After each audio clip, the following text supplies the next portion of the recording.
Gym centre हो, चाहे खेल मैदान हो, चाहे सरदार वल्लभ भाई पटेल स्टेचू हो, चाहे अशोक स्तंभ हो, चाहे फाउंटेन हो, चाहे विद्यालय को हो, बच्चों को मिड डे मील खाने के लिए व्यवस्था, बैडमिंटन कोर्ट बना हुआ है, टहलने के लिए व्यवस्था बना हुआ है, सेल्फी पॉइंट बना हुआ है, सरदार वल्लभ भाई पटेल स्टेचू बना हुआ है। सारे लोग मतलब बहुत हौसला बना रहे हैं कि कम से कम हमारे जनपद का ऐसा ग्राम पंचायत है राष्ट्र स्तर पे गया और परेड में जाने का मौका मिला। नमस्कार, गोंडा पोस्ट पर आपका एक बार फिर से स्वागत है। मैं हूं विशाल सिंह। हमारे साथ गोंडा के छपिया ब्लॉक के तालागंज ग्रंट ग्राम पंचायत के प्रधान दिलीप वर्मा जी मौजूद हैं।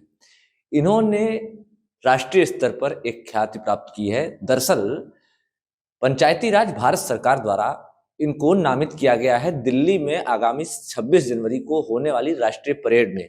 हम इसलिए ऐसा कह रहे हैं कि इन्होंने अपने ग्राम पंचायत में कई अच्छे काम किए और उसी को मद्देनजर रखते हुए पंचायती राज ने इनको नामित किया और अब ये 26 जनवरी को दिल्ली पहुंचेंगे, जहां राष्ट्रीय परेड में गणतंत्र दिवस के दिन शामिल होकर गोंडा सहित पूरे आसपास के क्षेत्र का नाम रोशन करेंगे। सबसे पहले तो प्रधान जी, गोंडा पोस्ट पर आपका स्वागत है और आपको इस उपलब्धि के लिए बहुत बहुत बधाई। कैसा लग रहा है? बहुत सुंदर है लग रहा है। हम नहीं, हमारे पूरे ग्राम पंचायत क्षेत्र के लोग बहुत मतलब हौसला है सारे लोगों को, कम से कम कि हमारे ग्राम पंचायत को राष्ट्रीय स्तर पे जो परेड में जाने का मौका मिला जी। तो ये कैसा लग रहा है अब आपको? बहुत सुंदर लग रहा है और आपके माध्यम से पूरे जनपद वासियों को अपने तरफ से धन्यवाद ज्ञापित करूंगा। अपने ग्राम पंचायत के समस्त जनता को, जनप्रतिनिधि हो या जिला अधिकारी या जिले के सारे अधिकारियों को धन्यवाद ज्ञापित करूंगा। जैसे कि गोंडा पोस्ट ने तालागंज ग्रंट में जो विकास कार्य हुए उसको भी पहले दिखाया है, तो उससे मैं वाकिफ भी हूँ, मैं वहां गया हूँ। ऐसे कौन कौन से काम थे जिसको दृष्टिगत रखते हुए, उसको मद्देनजर नजर रखते हुए आपको दिल्ली बुलाया गया है? ऐसे कौन कौन से प्रमुख कौन कौन से काम थे? थोड़ा जी जी। चाहे गौशाला हो, चाहे सामुदायिक शौचालय हो, चाहे आंगनबाड़ी केंद्र हो, चाहे जिम सेंटर हो, चाहे खेल मैदान हो, चाहे सरदार वल्लभ भाई पटेल स्टेचू हो, चाहे अशोक स्तंभ हो, चाहे फाउंटेन हो, चाहे विद्यालय को हो, बच्चों को मिड डे मील खाने के लिए व्यवस्था, मतलब डाइनिंग सेट लगभग 90 फीट दूरी मतलब बनाया गया है। विद्यालय में वाईफाई लगाया गया है, प्रोजेक्टर लगाया गया है, बच्चों को बैठने के लिए बेंच की व्यवस्था की गई है, सरदार वल्लभ भाई स्टेचू लगाया गया है, राजकीय इंटर कॉलेज है, तमाम प्रमुख काम है, शमशान घाट है। प्रेरणा कहाँ से मिली इन सारे कामों की? ये माननीय सांसद जी से हमारी प्रेरणा मिली। कौन? माननीय नेताजी नाम बताइए। विभूषण शरण सिंह जी के द्वारा। अच्छा, उनसे प्रेरणा मिली आपको? जी। प्रधान जी, अमूमन देखा जाता है कि गांव में एक सबसे बड़ी समस्या होती है छुट्टा जानवरों की, जिससे किसान से लेकर हर कोई प्रभावित रहता है और उस समस्या से सभी को दो चार होना पड़ता है। आपने इस समस्या पर किस तरह से काबू पाया है, किस तरह से इसको मैनेज किया कि आपकी जो गौशाला है वो बड़े अच्छे ढंग से चल रही है, सुचारू रूप से चल रही है? जी, अब आपको पहली बात तो बताना हम चाहेंगे, हमारे ग्राम पंचायत के तमाम मुजरे हैं, लगभग 22-24 मुजरे हैं और एक कमेटी हमारे पास है जो कहीं से टेलीफोन आता है, उनके माध्यम से सारे जानवरों को काबू में करके गौशाला में मतलब सुरक्षित व्यवस्था की जाती है और ज्यादा से ज्यादा ये व्यवस्था रखा जाता है, किसी प्रकार की कोई दिक्कत असुविधा ना हो। कितने गौवंश है आपकी गौशाला में? ज्यादा नहीं होंगे लेकिन 50 के करीब होंगे। 50 के करीब? तो अगर 50 के करीब भी अगर हैं, तो ऐसे में जो साफ सफाई है या चारा भूसे की व्यवस्था है, उसको आप किस तरह मैनेज करते हैं, किस तरह देखते हैं? जैसे हमारे पास गन्ने की खेती बहुत बड़े पैमाने पे होती है, हमारे स्वयं के लेबर लगभग 40 15-20 लेबर हमारे यहाँ कंटिन्यूस शुरू से आखिरी तक चलते रहते हैं। उसमें 2 लेबर हमने लगा रखा है कि डेली गेड़ बटोर के गौशाला में उपलब्ध कराना और मशीन, चारे की मशीन लगवा दी जाती है, कटवा दिया जाता है या खड़े फेंक दिया गया, खा लेते हैं जानवर। और मतलब स्वयं मैं व्यवस्था देखता हूँ उसको, ऐसा नहीं है कि मतलब लेबरों की व्यवस्था, अपना स्वयं ले जाके खिलाता हूँ, चारा हो चाहे जो चीज हो। हमने एक चीज और भी देखी कि आपके सचिवालय में एक शिकायत पेटिका लगी है। क्या देखते हैं कि उस शिकायत पेटिका में किस तरह की शिकायतें अधिकतर आती हैं, ज्यादातर कौन सी शिकायतें आती है और उनका निस्तारण आपको किस तरह करना पड़ता है प्रमुखता पर? जैसे कुछ तो कर्मचारियों के खिलाफ आ जाता है, कुछ ग्राम पंचायत के संबंधित नाम लिख के लोगों को आता है कि मतलब ये काम जरूरी है, जो तमाम लोगों के दबाव में देख के लोग नाम नहीं डालना चाहते हैं या स्वयं के नाते ना डालना चाहते हो, लेकिन उसका निस्तारण जो आता है निस्तारण किया जाता है, 100% निश्चित तौर पे निस्तारण किया जाता है। अभी तक लगभग ज्यादा नहीं लेकिन 100-150 शिकायत आई है। कैसे निर्धारित करते हैं कि इसका निस्तारण कब किया जाएगा, किन किन लोगों को उसके लिए आप वहां पर नामित करते हैं या अपॉइंट करते हैं? चाहे आंगनबाड़ी के लिए हो, चाहे आशा बहू के लिए हो, चाहे राशन कार्ड के लिए हो, या गल्ले के लिए हो, या और अन्य कर्मचारियों के लिए हो, वो निस्तारण कर देते हैं। उनसे संबंधित जो भी संबंधित आता है उसको निस्तारण किया जाता है। जैसे तमाम किसान सम्मान निधि के लिए आता है शिकायत, उसको उस विभाग को सौंपा जाता है, जो जिस विभाग का रहता है उस विभाग से बात करके निस्तारण करा दिया जाता है। एक प्रमुख समस्या और रहती है प्रधान जी गाँव में, जैसे कि जो ग्रामीण हैं उनको बैंकिंग की जो बैंकिंग के जो काम होते हैं उससे अधिकतर जूझना पड़ता है, दो चार होना पड़ता है। तो आपके यहाँ उसी में परिसर में केसीसी की भी सुविधा उपलब्ध है, इसका आइडिया कहाँ से आया और इसमें क्या क्या होता है, थोड़ा विस्तार से समझाइएगा। एकदम विस्तार से समझाएंगे। आपको बताना चाहेंगे केसीसी कृषकों के लिए बहुत अहम रोल सरकार चला रही है। और केसीसी में दो फायदा किसान ग्रोअर के लिए होता है, जो बड़े ग्रोअर है या छोटा ग्रोअर हो। पहली चीज तो कोई फसल अगर नष्ट हो जाता है केसीसी लेने पे, उस पे उसका जो है ये रहता है क्या नाम से बीमा रहता है, नुकसान अगर फसल बीमा रहता है। पहली फायदा तो ये है, अगर 6 महीने के अंदर जमा करता है कृषक तो 2% लिया जाता है, छोटा कृषक हो या बड़ा कृषक हो। 6 महीने बाद अगर जमा किया, साल भर के बाद जमा किया जाता है तो ज्यादा लगता है, 7% करीब लगता है। और साल भर के बाद ज्यादा जमा किया बाद भी जमा डिफाल्टर जब ज्यादा हो जाता है तो लगभग 10% लगता है।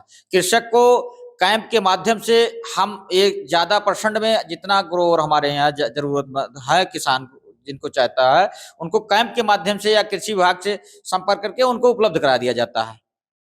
तो क्या माना जाए कि इन्हीं सारे कार्यों को देखते हुए आपको जो 26 जनवरी यानी कि गणतंत्र दिवस पे जो राष्ट्रीय स्तर पर परेड होना है, प्रधानमंत्री की मौजूदगी में होगा, वो उसी के मद्देनजर कैसा देखेंगे इसको? नहीं, बहुत अच्छा देख रहे हैं। मतलब गांव के लोग भी, जनपद के लोग भी, सारे लोग मतलब बहुत हौसला बना रहे हैं कि कम से कम हमारे जनपद का ऐसा ग्राम पंचायत है, जो हमारे जनपद का ग्राम पंचायत है, कम से कम राष्ट्र स्तर पे गया और परेड में जाने का मौका मिला। अच्छे अच्छे लोग जाने का मौका नहीं पाते हैं। ये हमारे लिए बहुत गर्व की बात है और हमारे ग्राम पंचायत के लिए भी गौरव की बात है। आंगनबाड़ी आपके यहाँ है, अमूमन देखा जाता है कि आंगनबाड़ी को लेकर कई समस्याएं सामने आती रहती हैं, किस तरह का मैनेजमेंट रहता है आपका?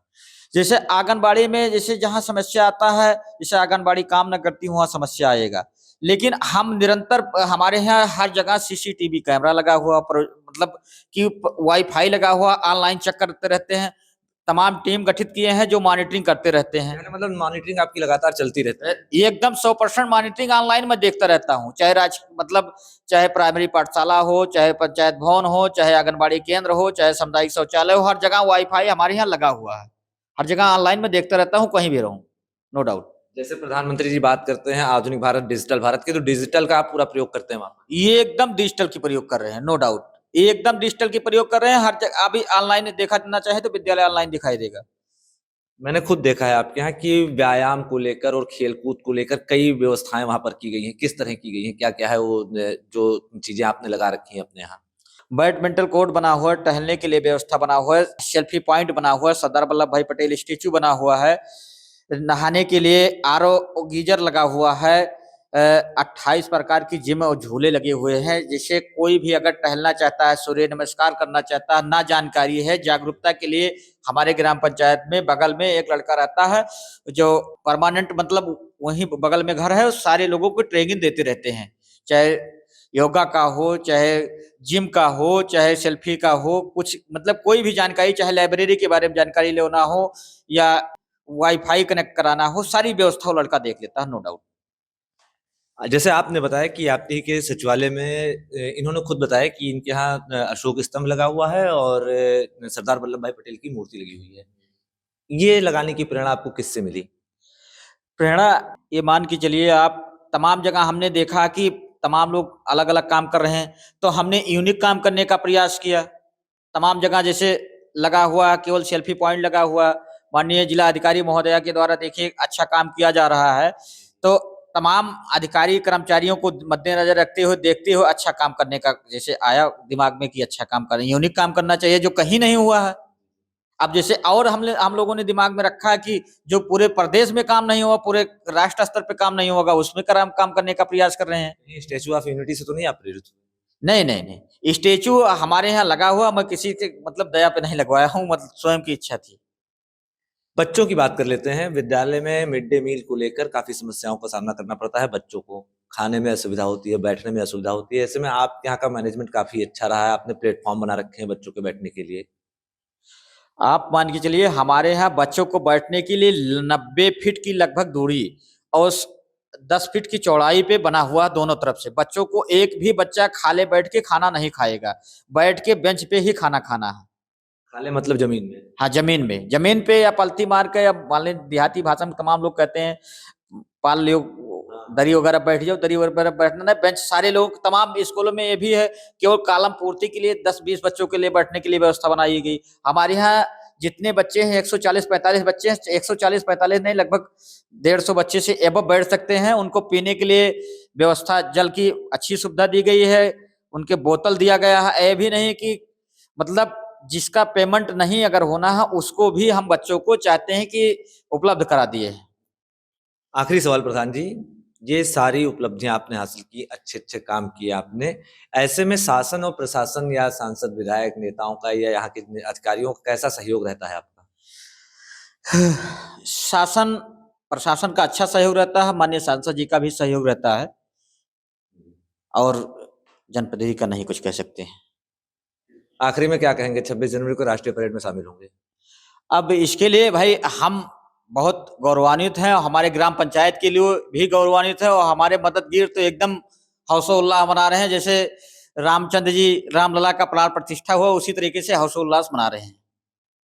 तो ये थे हमारे साथ तालागंज ग्राम के ग्राम प्रधान दिलीप वर्मा जी। कहीं ना कहीं इन्होंने जो अपने ग्राम पंचायत में काम किए हैं उससे अन्य लोगों को भी, अन्य जनप्रतिनिधियों को भी सीख लेनी चाहिए, और इन्हीं कामों के मद्देनजर पंचायती राज भारत सरकार ने इनका नाम नामित किया है, और ये अब 26 जनवरी को दिल्ली में होने वाले राष्ट्रीय परेड में शामिल होंगे, जिससे गोंडा व आसपास के क्षेत्र का नाम राष्ट्रीय स्तर पर गौरवान्वित करेंगे, रोशन करेंगे।